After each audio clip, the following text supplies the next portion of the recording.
दोस्तों नमस्कार, स्वागत है आपका आज दिन भर के मुख्य समाचारों में। यदि आपने अभी तक वीडियो को लाइक नहीं किया है तो लाइक कर दें और चैनल को भी सब्सक्राइब कर लें।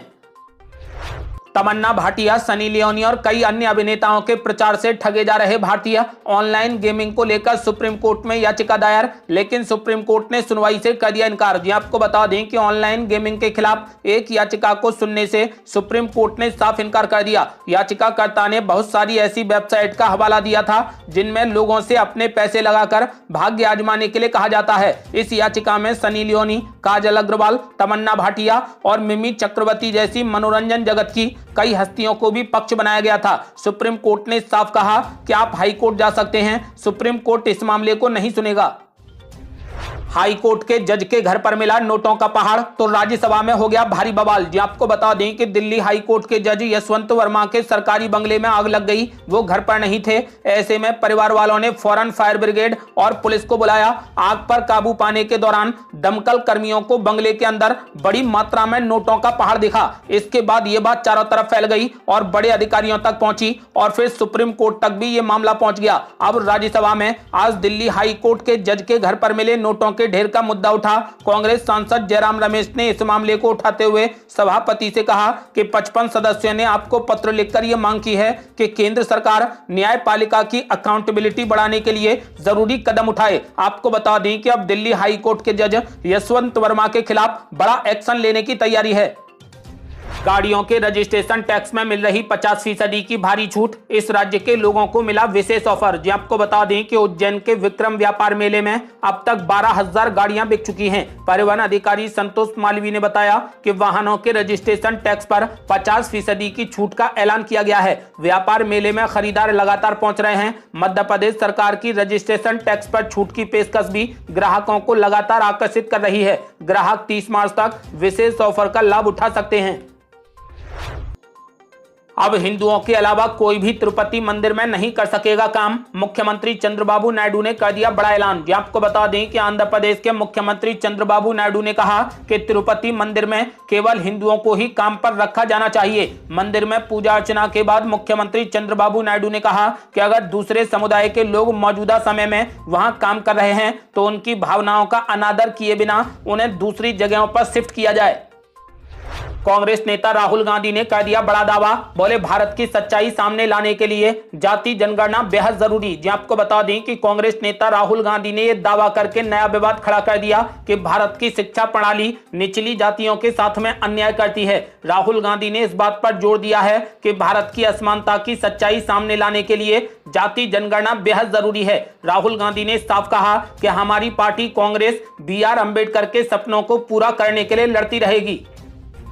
सरकारी ठेकों में मुसलमानों को 4% आरक्षण देने वाला बिल कर्नाटक विधानसभा से हो गया पास। भाजपा ने बोला जबरदस्त हमला, कहा राहुल गांधी के इशारे पर ऐसा हुआ। जो आपको बता दें कि आज कर्नाटक विधानसभा में सरकारी ठेकों में 4% मुस्लिम आरक्षण लागू करने वाला बिल पास हो गया। इस पर बेंगलुरु से लेकर दिल्ली तक बड़ा बवाल मचा है। दिल्ली में बीजेपी सांसद संबित पात्रा ने कांग्रेस नेता राहुल गांधी को आलमगीर राहुल जेब बता दिया। संबित पात्रा ने कहा कि कर्नाटक की असेंबली में आज एक बिल पारित हुआ जिसके अनुसार सरकारी ठेकों में मुसलमानों को 2 करोड़ रुपए तक के टेंडर में 4% आरक्षण दिया जाएगा। ये आरक्षण ओबीसी कैटेगरी से दिया जाएगा, यानी ओबीसी और पिछड़ों के अधिकारों में सेंधमारी की गई है। बीजेपी सांसद ने आरोप लगाया कि राहुल गांधी के कहने पर सिद्धारमैया सरकार ने ऐसा किया है। उन्होंने आरोप लगाया कि KTPP नाम का ये बिल तुष्टीकरण की पराकाष्ठा है। संसद में विपक्ष पर जमकर बरसे गृह मंत्री अमित शाह, बोले अब आतंकी जहां मरते हैं वहीं होते हैं दफन। जी आपको बता दें कि आज गृह मंत्री अमित शाह ने राज्यसभा में सुरक्षा को लेकर हुए कामों का लेखा जोखा दिया। उन्होंने साफ कहा कि समय के हिसाब से बदलाव बेहद जरूरी है। उन्होंने कहा कि हमने पाकिस्तान में घुसकर सर्जिकल स्ट्राइक की, हमने जम्मू कश्मीर से धारा 370 को खत्म कर दिया और पहले की सरकार आतंकी हमलों को भूल जाती थी। गृह मंत्री अमित शाह ने कहा कि मोदी सरकार की आतंकवाद के खिलाफ जीरो टॉलरेंस की नीति है। उन्होंने साफ कहा कि हमने एक देश में 2 विधान को खत्म कर दिया। पहले की सरकार ने वोट बैंक की वजह से 370 नहीं हटाया, लेकिन अब लाल चौक पर तिरंगा फहरा रहा है। उन्होंने कहा कि पहले आतंकवादियों के जुलूस निकलते थे, लेकिन अब आतंकी जहां मरते हैं वहीं दफन होते हैं।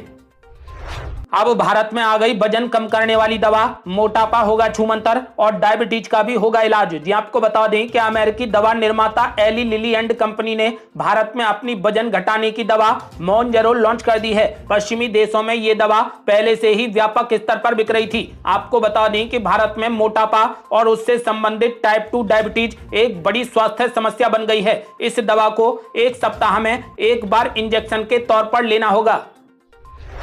मेरठ में बागेश्वर बाबा की कथा के लिए हो गया भूमि पूजन, 25 मार्च से होगी शुरू। जी आपको बता दें कि यूपी के मेरठ में 25 मार्च को होने वाली बागेश्वर धाम आचार्य धीरेन्द्र शास्त्री की हनुमंत कथा के लिए आयोजकों ने कथा स्थल पर भूमि पूजन कराया। पंडित संजय त्रिपाठी ने विधि विधान से पूजन कराया। आपको बता दें कि ये हनुमंत कथा मेरठ के जागृति विहार एक्सटेंशन में 25 मार्च से शुरू होगी। उत्तर प्रदेश की योगी सरकार ने लिया बड़ा फैसला, अब ड्राइविंग लाइसेंस के लिए आरटीओ कार्यालय के नहीं लगाने होंगे चक्कर। जी आपको बता दें कि योगी सरकार ने बड़ा फैसला लिया। यूपी परिवहन विभाग की सभी ऑनलाइन सेवाओं का फायदा अब प्रदेश के 1.5 लाख से अधिक जन सुविधा केंद्रों से भी उठाया जा सकेगा। लर्निंग लाइसेंस व कई अन्य सुविधाओं के ऑनलाइन आवेदन के लिए सिर्फ 30 रुपए का शुल्क इन केंद्रों पर देना होगा। आपको बता दें कि योगी सरकार की इस नई पहल से लोगों को आरटीओ कार्यालय के चक्कर नहीं लगाने पड़ेंगे। राहुल गांधी की बड़ी मुश्किलें, राहुल गांधी के खिलाफ याचिका दायर, कोर्ट ने भेज दिया नोटिस, 4 अप्रैल तक मांगा जवाब। जी आपको बता दें कि कांग्रेस नेता राहुल गांधी को उनके ही एक बयान पर नोटिस जारी किया गया है। कोर्ट ने निर्देश दिया है कि राहुल गांधी 4 अप्रैल को अदालत में पेश हों या फिर अपना जवाब दाखिल करें। याचिकाकर्ता का आरोप है कि राहुल गांधी ने 15 जनवरी को दिल्ली कांग्रेस ऑफिस के उद्घाटन के दौरान कहा था कि हमारी लड़ाई सिर्फ भाजपा और आरएसएस से नहीं बल्कि भारतीय राज्य से भी है। इस बयान से लोगों की भावनाएं आहत हुई हैं। इसी को लेकर उन्हें नोटिस जारी किया गया है। सरकार ने लिया बड़ा फैसला, अब मुख्यमंत्री से लेकर विधायकों तक की सैलरी हो जाएगी दोगुनी। जी आपको बता दें कि कर्नाटक की सरकार अब जल्द ही बड़ा फैसला लेने जा रही है। कर्नाटक सरकार जल्द ही विधानमंडल वेतन, पेंशन और भत्ते संशोधन विधेयक 2025 लाने वाली है। इसके तहत कर्नाटक के मुख्यमंत्री और सभी मंत्रियों से लेकर विधायकों, विधान परिषद के सदस्यों की सैलरी में बढ़ोतरी की जाएगी। इनके भत्ते में भी भारी इजाफा किया जाएगा। आपको बता दें कि मुख्यमंत्री, मंत्री और विधायकों की सैलरी दोगुनी करने का प्रस्ताव है। योगी के मंत्री संजय निषाद ने दिया विवादित बयान, बोले तलवार पसंद करने वाले सलवार पहनकर देश से चले जाएं। जी आपको बता दें कि यूपी कैबिनेट के मंत्री डॉक्टर संजय निषाद ने अपने एक भाषण में कहा कि मुगलों ने जब गर्दन पर तलवार रखी तो जो कायर थे उन्होंने अपना धर्म बदल लिया और जो डर गए वो मर गए। जो अपनी बहन बेटी नहीं बचा पाए उन्होंने अपने घर पर हरे रंग का झंडा टांग लिया। उन्होंने कहा कि हम अपने पुरखों पर नाच करते हैं कि उन्होंने गर्दन कटना स्वीकार किया लेकिन अपनी बहन बेटी की इज्जत नहीं बेची, अपना घर हरे रंग का झंडा नहीं लगाया। उन्होंने कहा कि जिसे व्यवहार पसंद रहेगा वो भारत में रहेगा और जिसे तलवार पसंद है वो सलवार पहनकर इस देश से चले जाएं। रामलला के दर्शन के बाद मुख्यमंत्री योगी आदित्यनाथ ने दे दिया बड़ा बयान, बोले अगर राम मंदिर के लिए सत्ता भी गंवानी पड़े तो कोई समस्या नहीं। जी आपको बता दें कि उत्तर प्रदेश के मुख्यमंत्री योगी आदित्यनाथ ने अयोध्या में हनुमानगढ़ी और रामलला का दर्शन और पूजन किया। राम मंदिर में पुजारियों ने योगी आदित्यनाथ को तिलक लगाकर उनका स्वागत किया। इस दौरान मुख्यमंत्री योगी आदित्यनाथ ने कहा कि उनकी 3 पीढ़ियां श्री राम जन्मभूमि आंदोलन के लिए समर्पित थीं। उन्होंने कहा कि राम मंदिर के लिए अगर सत्ता भी गंवानी पड़े तो कोई समस्या नहीं। श्रद्धालुओं के लिए रेलवे ने लिया बड़ा फैसला, अब मां पूर्णागिरी मेले के लिए चलेगी स्पेशल ट्रेन। जी आपको बता दें कि श्रद्धालुओं की भावनाओं का ध्यान रखते हुए रेलवे ने बड़ा फैसला लिया है। रेलवे ने मां पूर्णागिरी मेले के लिए बरेली टनकपुर बरेली मेला स्पेशल ट्रेन चलाने का ऐलान कर दिया। आपको बता दें कि ये ट्रेन रोजाना 19 मार्च से लेकर 29 जून तक चलाई जाएगी। सरकार ने लिया बड़ा फैसला, यदि अब 24 घंटे में नहीं बदला गया ट्रांसफार्मर तो लगेगा हर्जाना, कस्टमर को हर दिन देने होंगे 25 रुपए। जी आपको बता दें कि झारखंड शहरी इलाकों में ट्रांसफार्मर खराब होने पर 24 घंटे और ग्रामीण क्षेत्रों में 48 घंटे में ठीक करने का नया मानक तय किया गया है। मंत्री योगेंद्र प्रसाद ने साफ कहा कि इसके लिए नया मैकेनिज्म विकसित किया जा रहा है और सॉफ्टवेयर भी विकसित किया जा रहा है ताकि लोग हर्जाने के लिए अपील कर सकें। मंत्री ने साफ कहा कि समय पर ट्रांसफर ठीक नहीं किया गया तो हर दिन के हिसाब से 25 रुपए मुआवजा देना होगा। झारखंड में ओलावृष्टि और बारिश ने ढाया कहर, 4 लोगों की हो गई मौत। 3 दिन के लिए ऑरेंज अलर्ट किया गया जारी। आपको बता दें कि झारखंड के 10 जिलों में तेज हवा के साथ बारिश हुई। इस दौरान राज्य में ठनका गिरने की अलग अलग घटनाओं में 4 लोगों की मौत हो गई। आपको बता दें कि मौसम विभाग ने राज्य के सभी जिलों में अगले 3 दिन तेज हवा के साथ बारिश और कहीं कहीं ओलावृष्टि के साथ वज्रपात का ऑरेंज अलर्ट भी जारी किया है। छत्तीसगढ़ में ओलावृष्टि ने बरपाया कहर, छत्तीसगढ़ बना कश्मीर। कई जिलों में सड़क पर बिछ गई सफेद चादर। जी आपको बता दें कि छत्तीसगढ़ में सरगुजा संभाग के बलरामपुर जिले में लहसुन पाट और सामरी पाट में जमकर ओले गिरे। ओलावृष्टि के बाद लहसुन पाट और सामरी पाट का इलाका कश्मीर की तरह नजर आने लगा। सड़क और खेतों में बर्फ की सफेद चादर बिछ गई। मौसम विभाग का साफ कहना है कि कल से 2 दिन प्रदेश में अन्य संभाग में भी बारिश होने की संभावना है।